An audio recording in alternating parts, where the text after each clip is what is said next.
Alarms blared across the Concordat monitoring station as energy readings from Sol system spiked beyond anything ever recorded from the backwater planet. Junior analyst Kizril's 6 appendages frantically danced across holographic controls, certain the equipment was malfunctioning. "Impossible," she whispered, her translucent skin flushing with stress markers. "This can't be right." The Galactic Concordat had ruled unopposed for millennia, a collection of ancient species that saw themselves as the evolutionary pinnacle. Their last thorough scan of Terra, conducted 300 years prior, had shown primitive combustion engines and rudimentary nuclear capabilities. They had categorized humans as pre-spaceflight, minimal threat, violent, short-lived creatures unlikely to survive their own destructive tendencies. Kizril's supervisor, Commander Vexnar, loomed over her station. Another false alarm from that insignificant mudball. "No, sir." Kizril projected a 3-dimensional model showing energy signatures that outclassed even Concordat battlecruisers. "Something has changed." Meanwhile, in a hidden facility beneath Earth's Pacific Ocean, Dr. Maya Santos watched as technicians made final adjustments to the quantum camouflage system that had kept humanity's true progress hidden for generations. On her command, they were finally allowing specific energy signatures to be detected. "It's time they knew," she said, thinking of the crashed alien scout ship they'd discovered 2 centuries ago.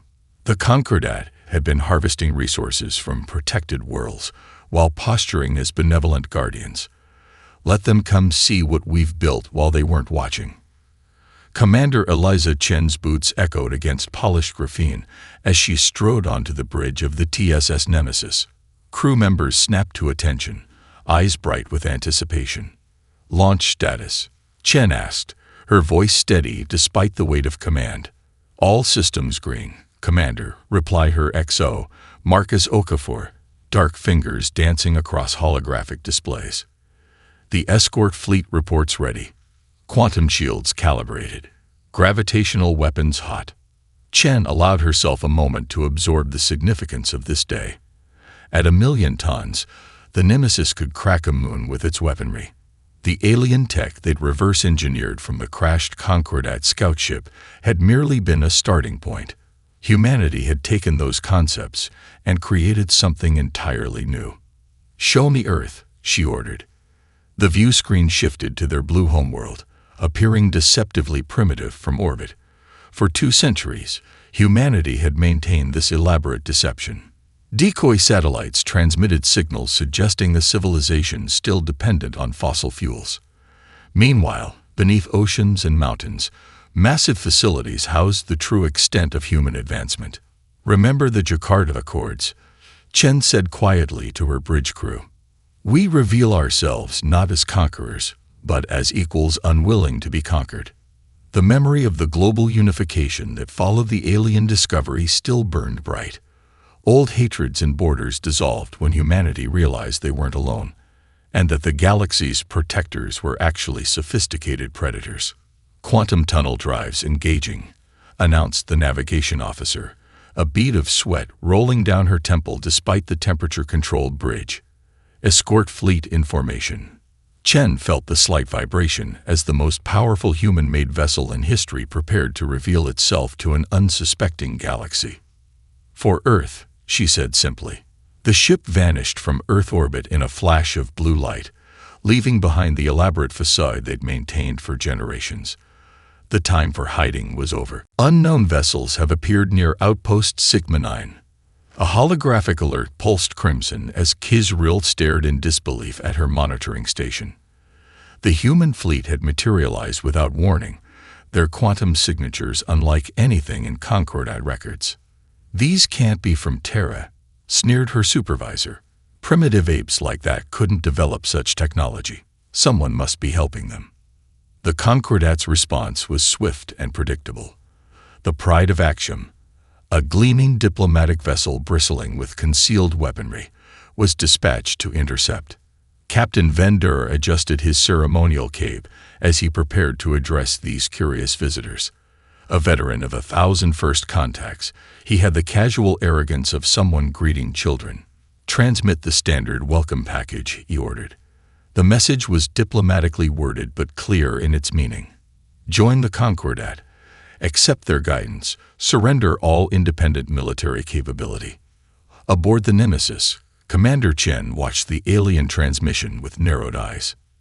"They're scanning us," reported Lieutenant Park, "attempting to penetrate our defensive systems." Chen nodded. "Let them try." Then, to communications, "Open a channel." The Concordat delegation froze in shock when Chen responded in perfect Concordat standard, a language no human should know. "Captain Vendor," Chen said, her image projecting onto the Pride's bridge. "We appreciate your welcome, but we must decline your terms. Terra requests recognition as a sovereign power, with all rights thereof." Vendor's translucent skin darkened with rage. "You dare?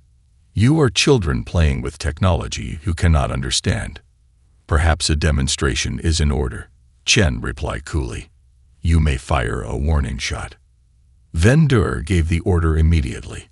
A plasma lance, capable of vaporizing a small moon, struck the Nemesis dead center, and did absolutely nothing. The Nemesis's adaptive shields analyzed and countered the attack in microseconds, the energy dissipating in a beautiful aurora around the human vessel. "Our turn," Chen said quietly. A precision beam sliced through the Pride's propulsion system like a surgeon's scalpel, leaving the vessel dead in space without harming a single crew member. On the Concordat vessel's bridge, alarms blared as systems failed. Through the chaos, Chen's calm voice came through. "We've taken the liberty of preparing towing cables. Allow us to escort you to safety." Across a dozen worlds, Concordat surveillance systems captured the incident.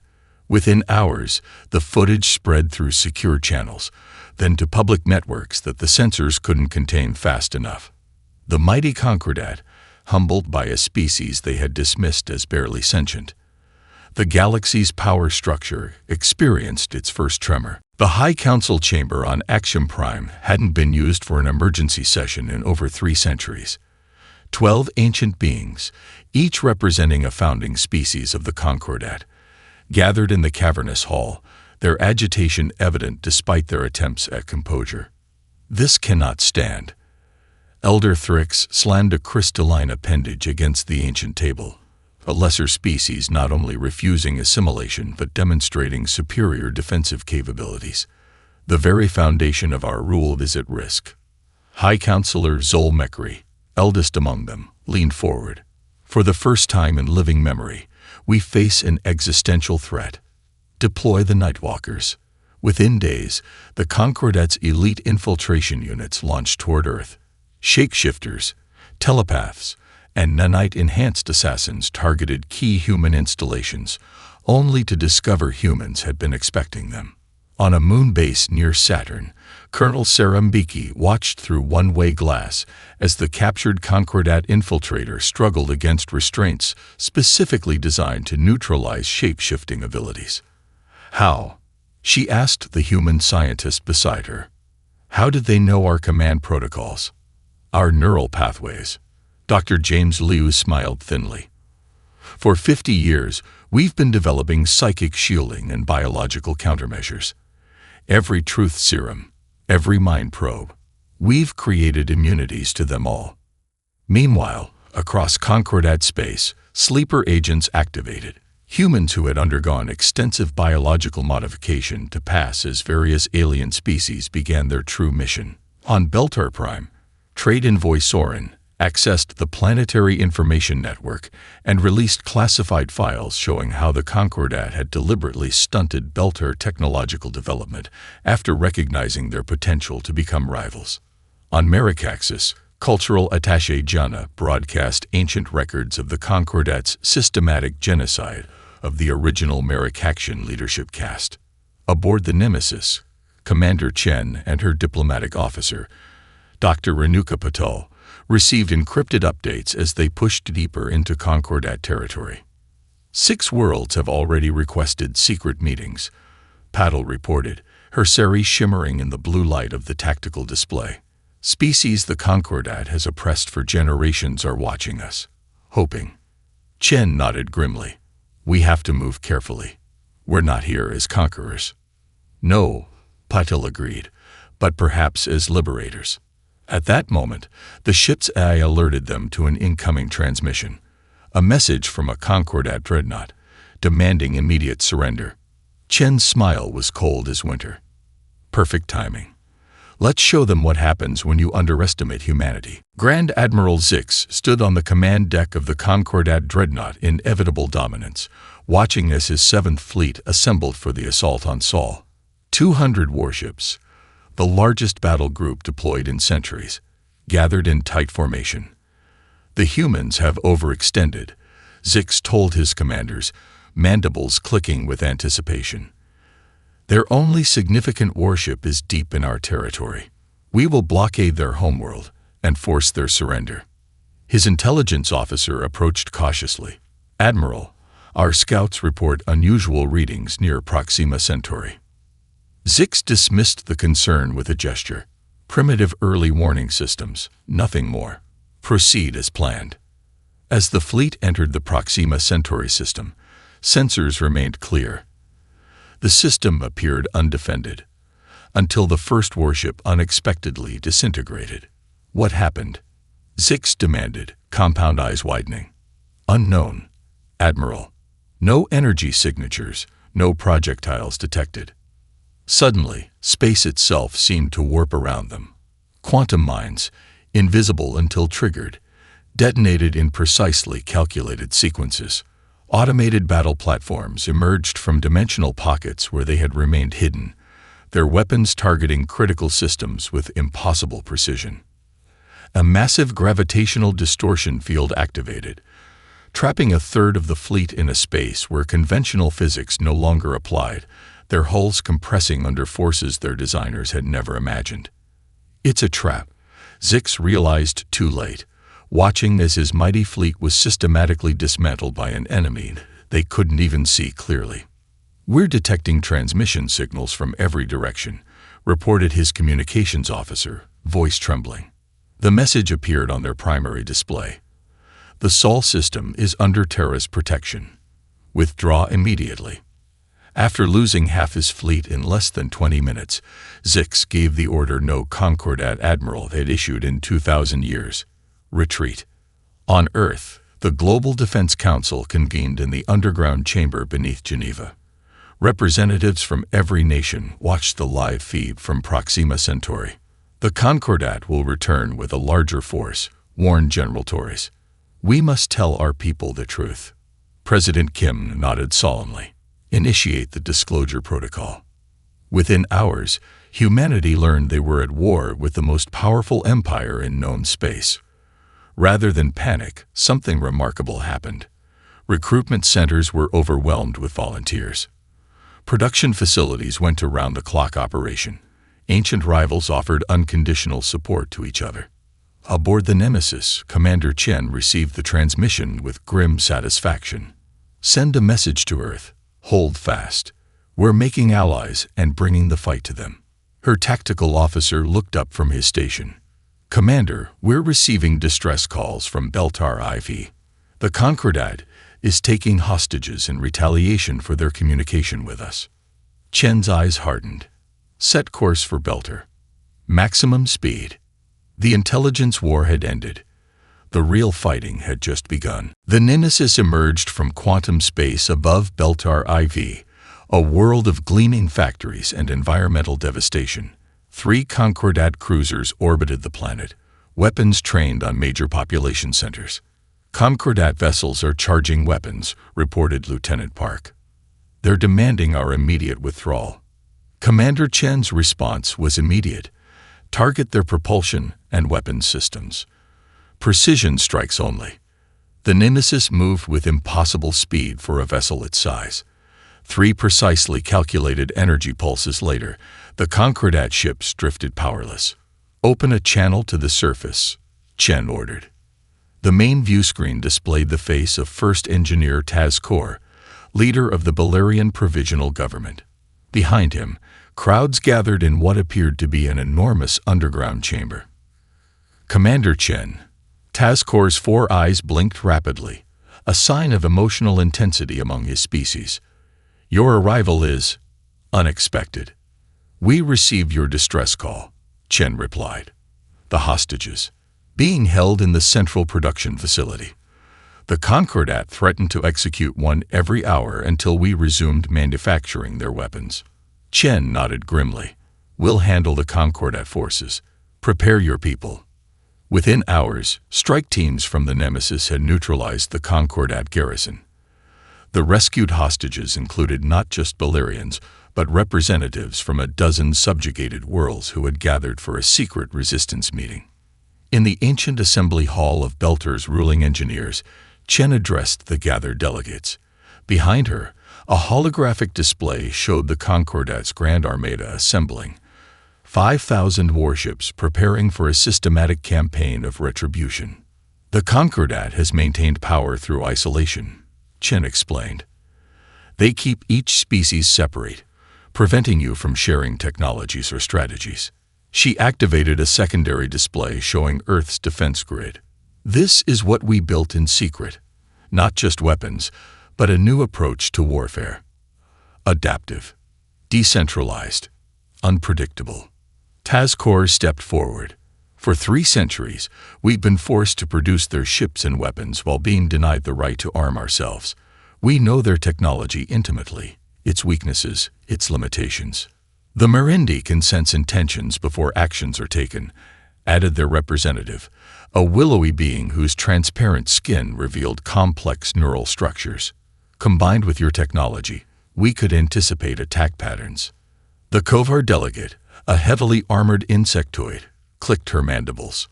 My people have developed battle strategies against the Concordat for generations. We lacked only the means to implement them. By nightfall, the alliance was formalized. The Balerians immediately began retrofitting human weapon designs to interface with their advanced production facilities.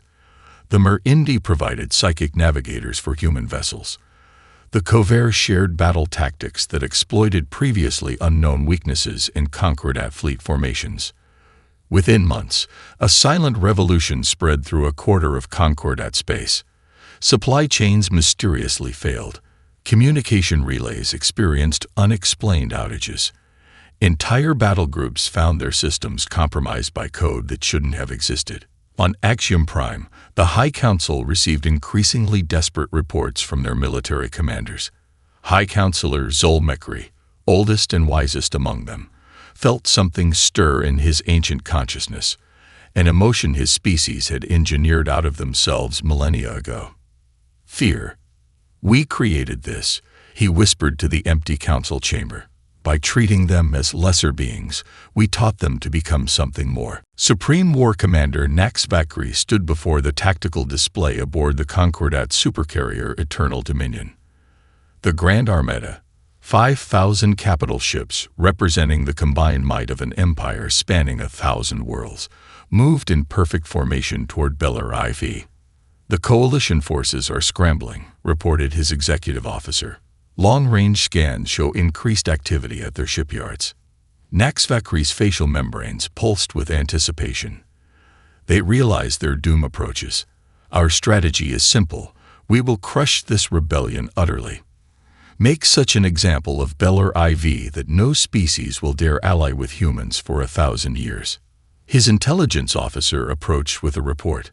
Supreme Commander, we've lost contact with Supply Group Epsilon. Before Nax Vakri could respond, another officer called out, Fuel depot in Sector 12 has gone silent. Across the bridge, alerts began sounding in a cascading wave of bad news. On the Coalition flagship Nemesis, now upgraded with Balerian quantum interfaces and Merindi psychic navigation systems, Fleet Admiral Eliza Chen studied a 3-dimensional map of Concordat space. Red markers showed strikes completed. Blue markers indicated targets yet to be hit. Strike Team Theta reports successful penetration of communications hub on Axiom 4, reported her tactical officer. All Concordat battle groups in that sector are now operating on outdated intelligence. Chen nodded. Perfect. Deploy Phase 2. The coalition strategy, which Chen had named the Nemesis Doctrine, rejected conventional warfare entirely. Rather than defending fixed positions against overwhelming numbers, they would never engage the Armada directly.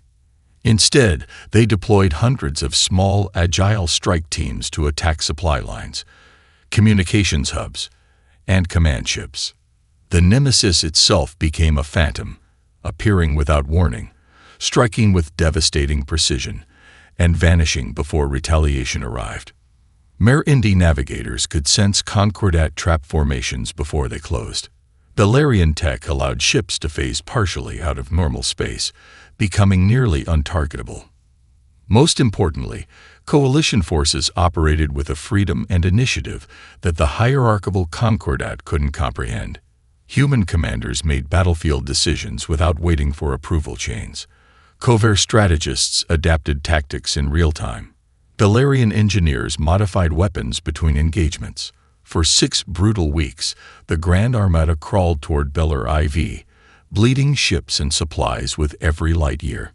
Naxvakri watched helplessly as his perfect formation disintegrated into defensive clusters, each protecting their flanks from enemies they couldn't predict or detect. When the Armada finally reached Beller IV, they found only a deserted shipyard and a quantum message projected directly onto the bridge of every Concordat vessel. The true target was never territory, but your certainty. How does it feel to no longer be the undisputed masters of all you survey? Admiral Chen, Terra Defense Force. As if on cue, reports flooded in of simultaneous uprisings on 30 Concordat worlds. Species that had been subjugated for centuries suddenly revealed hidden arsenals and tactical capabilities the Concordat had never suspected. On the command deck of the Eternal Dominion, Naxvakri received the ultimate humiliation, a direct order from the High Council to retreat to Axiom Prime. "Impossible," he whispered. "We cannot be defeated by lesser beings." His executive officer's voice was hollow with shock. "Sir, we just received word. The humans have reached Axiom Prime. Somehow, they're already there." The sanctum of eternal wisdom on Axiom Prime had stood inviolate for 12,000 years. Its quantum-locked defenses, reinforced by technologies long forgotten, had never been breached. Until today. The High Council, 12 ancient beings representing the founding species of the Concordat, sat in stunned silence as the massive doors slid open. Admiral Eliza Chen strode into the circular chamber, flanked by Dr. Renuka Patel and representatives from each coalition species. "Impossible," whispered High Counselor Zolmekri. "Our defenses were impressive," Chen acknowledged, her dress uniform bearing the scars of recent battle. "But they were designed to repel force, not ingenuity." The truth was humiliating. While the Grand Armada had been chasing shadows, the Nemesis and a small coalition fleet had achieved the unthinkable, penetrating to the very heart of the Concordat. "You've come to dictate terms," stated Counselor Thrix, crystalline appendages trembling with rage. "No," Chen replied, surprising them. "We've come to propose a new beginning." Dr. Paddle stepped forward, activating a holographic display. "The Concordat has stood for millennia because the idea behind it was sound. United species achieve more than those divided, but somewhere along the way, unity became domination." The hologram shifted to show a new organizational structure. "We propose a galactic federation. Each species maintains sovereignty over their development, culture, and defense, while participating in a cooperative union that benefits all." Tazkor of Beltar added, "No more designated lesser species. No more resource extraction disguised as protection." "Impossible," Counselor Vex burst out. "These primitives think they can dictate." "They aren't dictating," interrupted Zolmekri, oldest and wisest of the council. "They're offering us survival." 3 counselors, unable to accept this new reality, secretly activated controls beneath their seats. Deep beneath the capital, a doomsday weapon, designed to destroy the entire system rather than allow Concordat defeat, began powering up. Alarms blared throughout the chamber. Chen's team tensed, weapons ready, but the response came from an unexpected direction. The remaining 9 counselors moved with shocking speed for beings so ancient. Working together, they neutralized their militant colleagues before they could complete the activation sequence. Adaptation, Zolmekri said quietly, not rigid adherence to the past, is the true path to survival. We forgot this lesson long ago. Within days, the Treaty of Axiom dissolved the Concordat and established the framework for the Galactic Federation. Membership would be open to any species that accepted its core principles of sovereignty and cooperation. Earth, once dismissed as an insignificant backwater, became the headquarters of the Federation's Innovation Division. Humanity's unique approach to problem-solving, adaptive, collaborative, and endlessly creative, became a resource for all member worlds. 1 month later, the Nemesis began its journey home, now escorted by ships from a dozen allied species. On the observation deck, Admiral Chen stood beside Dr. Patel, watching the stars streak past. "We came so close to destruction," Patel said quietly. "If we'd revealed ourselves too early or too late." Chen nodded. "Humanity has always walked the knife's edge. It's what makes us who we are." "What now?" Patel asked. "Now we build something better than what came before," Chen replied. "Not as conquerors or subjects, but as catalysts for change." Throughout the galaxy, billions of beings looked toward the spiral arm containing a once-overlooked yellow star. They whispered a phrase that had become both a promise of friendship and a warning against tyranny. "Terra has arrived."